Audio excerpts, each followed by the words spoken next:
Okay, so here's the situation. You and your best friend are riding along in your wagon, minding your own business, moving to the right at initial velocity v0, when suddenly a wall appears in your way. Having no way to stop your wagon, you crash into the wall, immediately coming to a stop. The question is, would you rather have your wall be made out of wood or nice squishy foam? The answer is obvious to most people. They would choose the foam. Our goal today is to understand why in terms of the impulse momentum theorem. Here we go. Okay, so we're going to do a little experiment to compare crashing into a block of wood and crashing into a block of foam. So instead of having a wagon running into a wall, I've got one of my smart carts there, and I've got it loaded down with a little bit of mass, so that's 1.25 kilogram, 1.25 kilograms. And there on the front, I've replaced the hook on the force sensor with a little rubber bumper that can absorb the shock of these violent collisions a little bit better than the hook, and it'll give us slightly better data. And so I've got it on a ramp that's tilted up by a handy physics textbook, and it's going to go down the ramp and speed up, speed up, speed up, speed up, speed up, and crash into either a block of wood in our first experiment or a block of foam in our second experiment. And then over here on the computer, I've got capstone pulled up, and we are going to compare the force versus time graph for both of those two collisions. And we're going to look at the force in two different ways. We're going to look at the average and the maximum force exerted during the collision, because the force is not going to be constant in these things. We're also going to compare the times, and then finally the impulses, because the impulse is simply the area of that force versus time graph, and the impulse should be equal to the change in momentum of our cart. So in our example here, since our wagon, which is being represented by a cart, came to a stop from some initial velocity v, I'm going to make the claim that we should get the same impulse regardless of how our cart is stopped. Because I'm going to start it up here at the same spot each time. I got a little piece of tape right there on the 100 centimeter mark, so that as it accelerates down the ramp, it always has the same velocity when it reaches the wall at the end. So that's going to be our experiment today. Hopefully, we see about the same change in momentum in both our collisions. Again, verifying this whole impulse momentum theorem thing that we're currently working on. So, recording data, there goes my car, and smacks into the wall.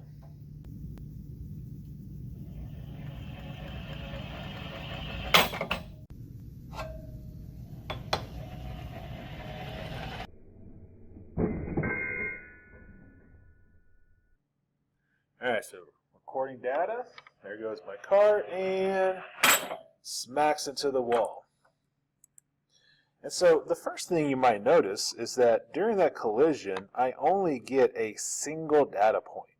And if you look down here at the time scale, that collision happens in like less than a tenth of a second from that point to that point. And so my initial setup of this is not very good because it's only collecting, if you look down here, 20 readings per second. So in this collision, because it happens very quickly, I have to up the sampling rate of my force sensor. So I'm going to click that sampling rate up to 500, and then this unit Hz stands for hertz. That just means things per second. And I'm going to hope that that doesn't crash my recording here. So I'm going to delete that and reset this back to 1 meter away. Use my stick to prop it up. And click record. And we're going to try this again. All right, take 2. All right, take 2. All right, so if you'll look at that carefully, again, you'll notice it's a very, very steep spike. But this time I've got quite a few data points along that. And so I'm going to kind of zoom us in on that a little bit.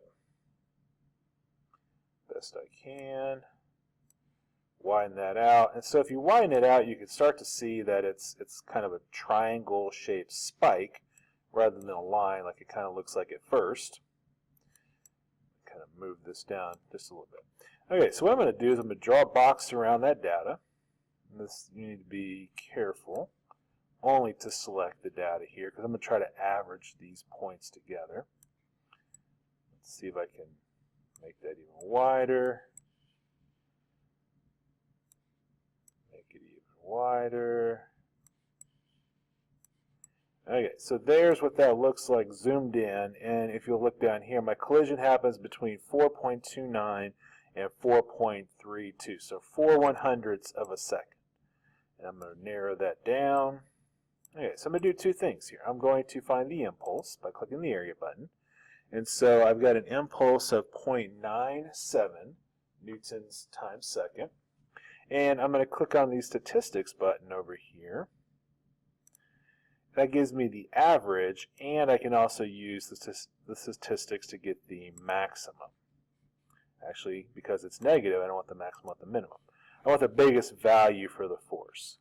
And so my mean force is 34.59. The maximum force is 68.32 newtons. And then the area is 0.97.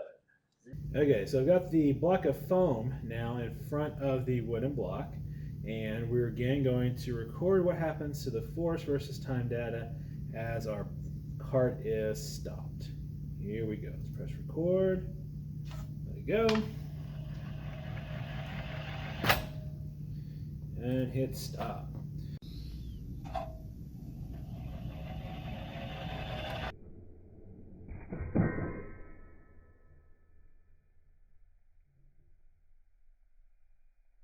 Here we go. Let's press record. Let it go. And hit stop.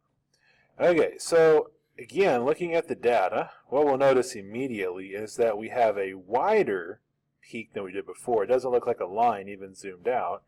And that peak doesn't go down near as much as it did for the block of wood. So again, kind of zooming in on the data a little bit here.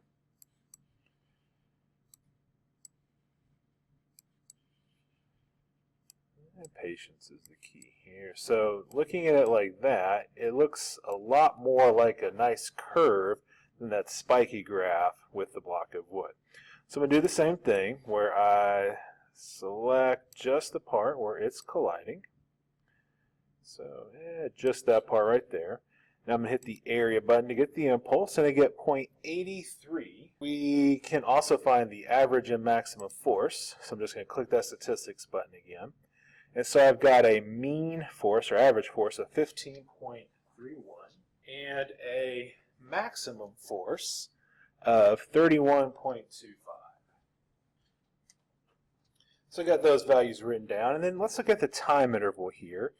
The collision starts right here at 4.24 seconds, and it ends over here at about 4.29 seconds.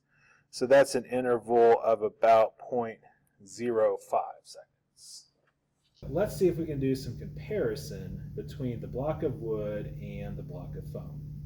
Okay, everybody, let's take a look at the data that we collected and compare the block of foam with the block of wood. So on the whiteboard, I've got written down the numbers that I generated from Capstone. And if you look at the average force on top, you can tell that the block of wood exerted an average force over double what the block of foam did. And you can tell that the same thing is true for the maximum force. So the physics question is, why is the force greater for the block of wood? And the secret is in the next number. That would be the time. And so the block of wood stopped the cart very, very quickly, and the block of foam stopped it down much more gently over a longer period of time.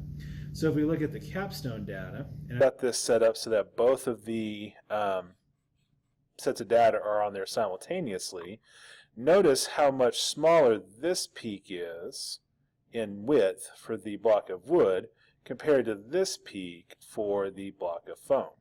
So by making the collision occur over a longer period of time, the force exerted can be much, much smaller to get a similar impulse. And so comparing the last number, the impulse exerted on both of them, you'll notice that there is a slight difference, and it's not very large, but it's almost 0.1 Newton, which could be significant. And so the secret to why the impulses might be a little bit different can be seen in recognizing that the cart doesn't actually stop instantaneously when it hits either the block of wood or the block of foam.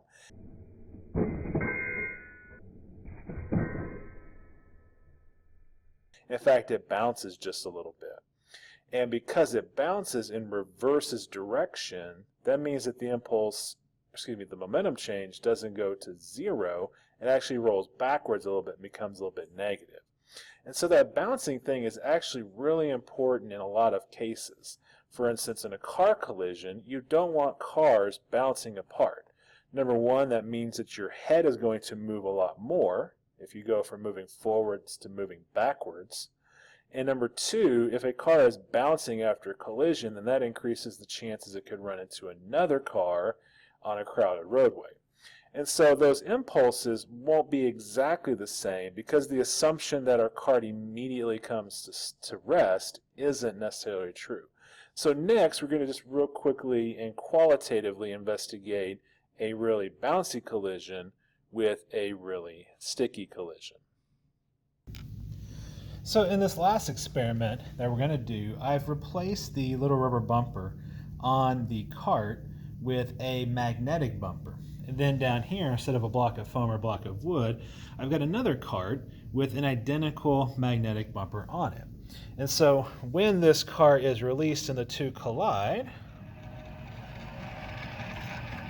you'll notice that the bumper causes the two actually not even to touch, but they repel each other, and you'll notice that that car goes flying back up the track, and it'll do this for quite a while.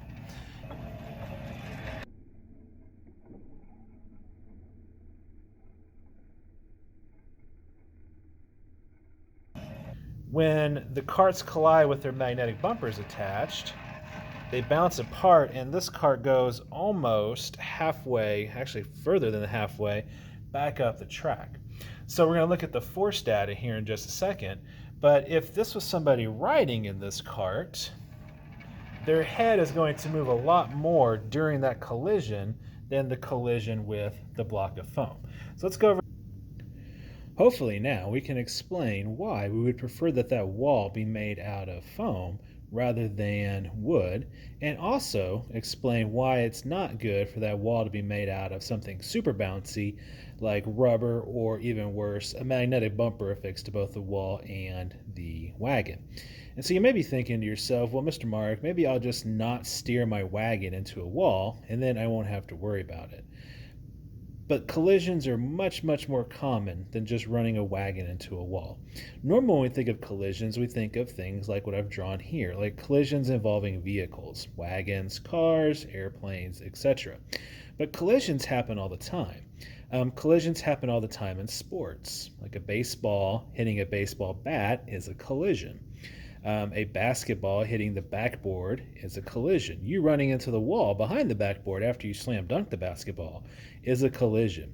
But the most common collision that you make between 5,000 and 10,000 times per day would be the collision of your feet hitting the ground. And so the game there is the same. We can reduce the force exerted on your feet by increasing the time that the collision occurs over to get the same momentum change. And that, boys and girls, is why we buy good shoes. Till next time, ta-ta.